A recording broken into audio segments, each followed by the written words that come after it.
সময় এসেছে রাজনীতির রং ভুলে বিশ্বের হিন্দুরা সবাই একজোট হন। চিন্ময় কৃষ্ণ দাসের আইনজীবীদের ওপর হামলা নিয়ে হুঙ্কার শুভেন্দু অধিকারী।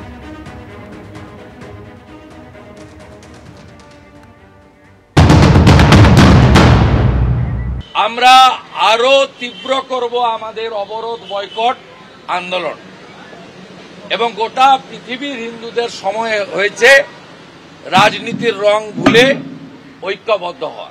একটা সিনিয়র অ্যাডভোকেট রমেন রয়, তিনি আইসিইউতে আছেন, প্রায় মৃত্যু মুখে।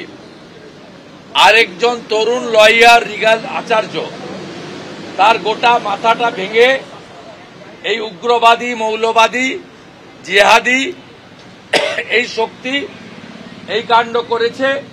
70 জন হিন্দু লয়ার, তাদেরকে ফলস মামলায় ইমপ্লিকেট করা হয়েছে। বাংলাদেশে একদিকে যখন জেলমুক্ত হচ্ছে জঙ্গিরা, তখন আরেকদিকে সন্ন্যাসীরা একের পর এক গ্রেফতার হচ্ছে, এমনকি রেহাই নেই তাদের আইনজীবীদেরও। সন্ন্যাসী চিন্ময় কৃষ্ণ দাসের একের পর এক আইনজীবীর উপর হামলা হয়েছে। রমেন দাস, তারপর এবার আইনজীবী রিগন আচার্যের উপরেও হামলার ঘটনা ঘটল। দুই আইনজীবীকে মৌলবাদীদের মার, চেম্বার ভেঙে তছনছ করে দেওয়া হয়। কট্টরপন্থীদের মানে মৃত্যুর সঙ্গে লড়াই করছেন আইনজীবী রমেন দাস।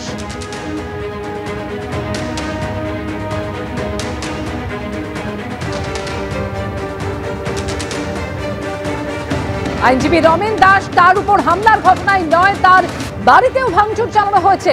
আর রমেন রায়ের পর এবার রিগন আচার্য অর্থাৎ আরেক আইনজীবীর উপরেও হামলা হলো, তার চেম্বার ভেঙে তছনছ করে দেওয়া হয়। অন্যদিকে কট্টরপন্থীদের মানে মৃত্যুর সঙ্গে লড়াই করছেন আইনজীবী রমেন রায়।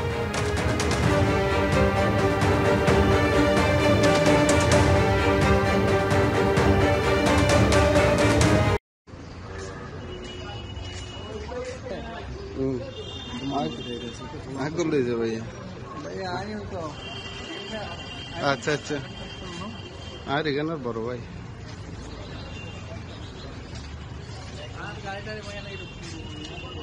আচ্ছা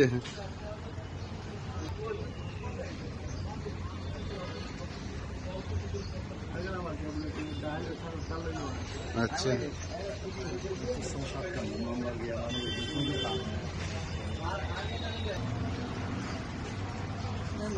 মজা লাগবে।